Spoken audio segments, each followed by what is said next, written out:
Hi, my name is Param Shinde, and for my AP Statistics final project, I investigated whether there is an association between diet type and cumulative weighted GPA among JP Stevens seniors. My question of investigation was, among JP Stevens seniors, is there a significant difference in mean cumulative weighted GPA from grades 9 through 11 between students who are vegetarian or vegan and students who are not vegetarian or vegan? I chose to survey only seniors because seniors have already completed grades 9, 10, and 11, so they have a completed cumulative weighted GPA for the time period. In the study, my explanatory variable was diet type. This is categorical because students were classified as either vegetarian or vegan or not vegetarian or vegan.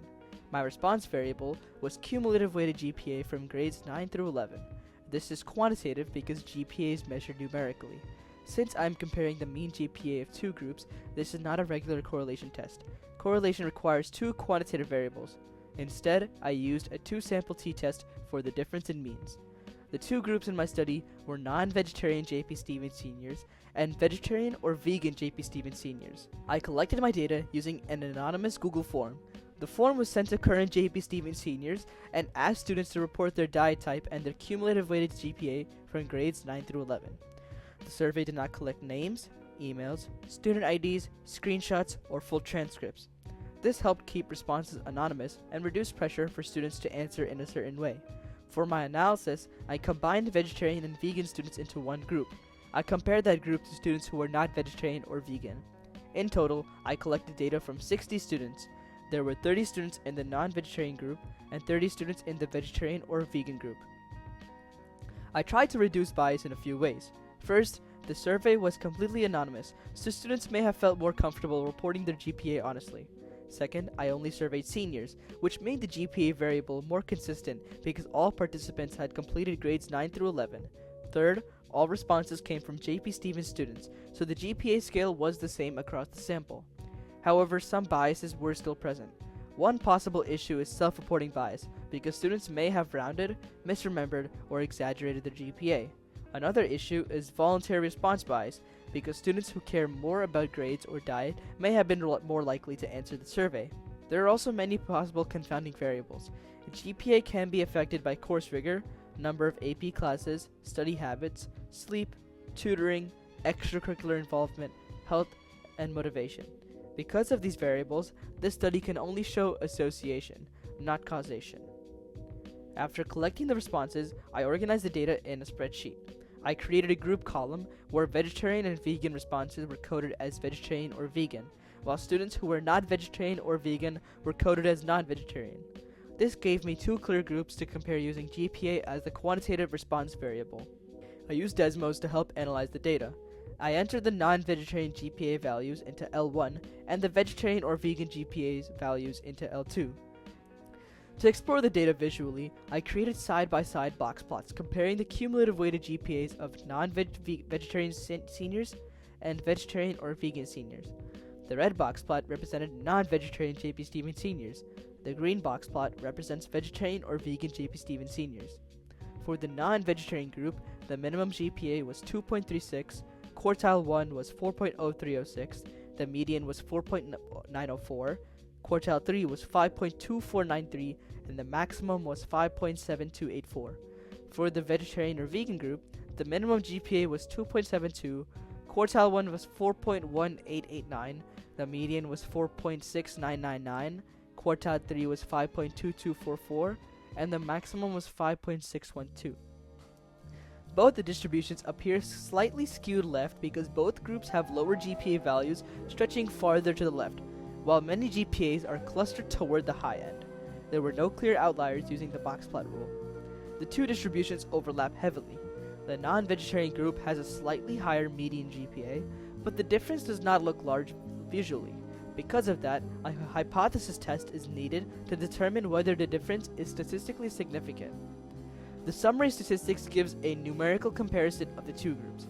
For the non-veg group, the sample size was 30, the mean GPA was about 4.6397, the median was 4.904, and the standard deviation was about 0.8333. For the vegetarian or vegan group, the sample size was 30, the mean GPA was about 4.5988, The median was 4.6999, and the standard deviation was about 0.7870. The difference in sample means was 4.6397 minus 4.5988, which equals about 0.0409.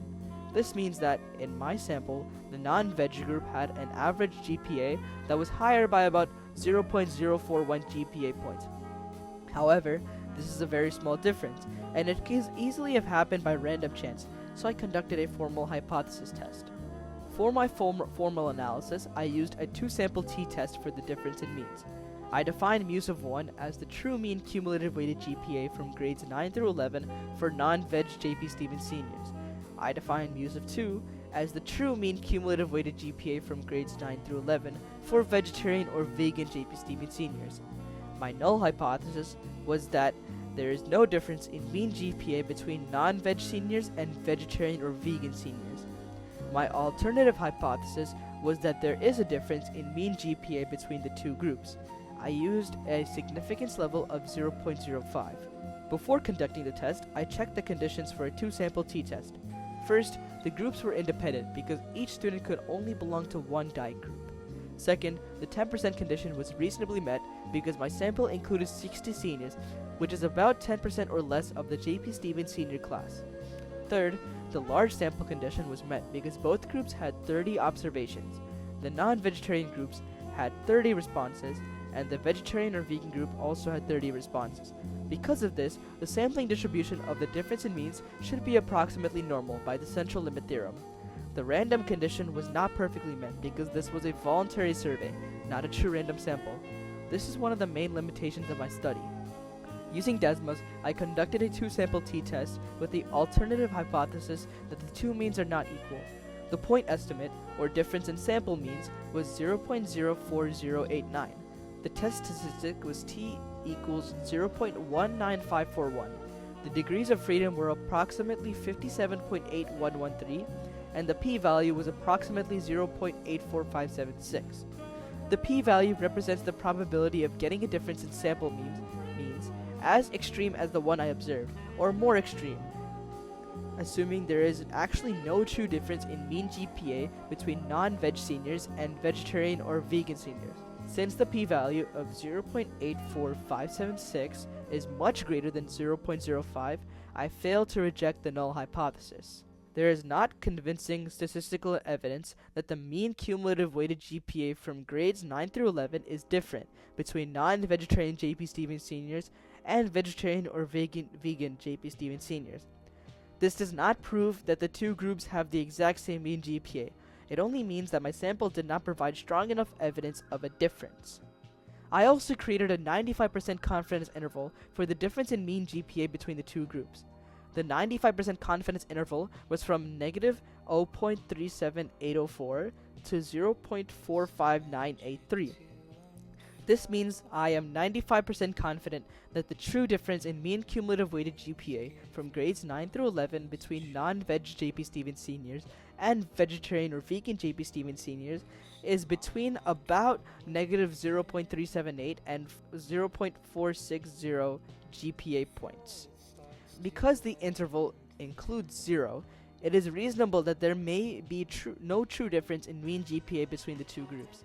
This matches the result of the hypothesis test because both suggest that the data does not provide convincing evidence of a difference in mean GPA. Overall, my study found that there is not convincing statistical evidence of a difference in mean cumulative weighted GPA between non-veg and veg or vegan JP Stevens seniors. A future study could collect data on additional variables, such as number of AP classes, average sleep, study time, and extracurricular workload. This would help determine whether diet type still appears related to GPA after accounting for other factors. A future study could also use a more random sample of JP Stevens seniors to make the results more representative of the senior class as a whole. AI was only used to help brainstorm and structure my Google Forms survey wording. All data collection, calculations, graphs, analysis, project structure, statistical method of choice, and conclusions were completed by me.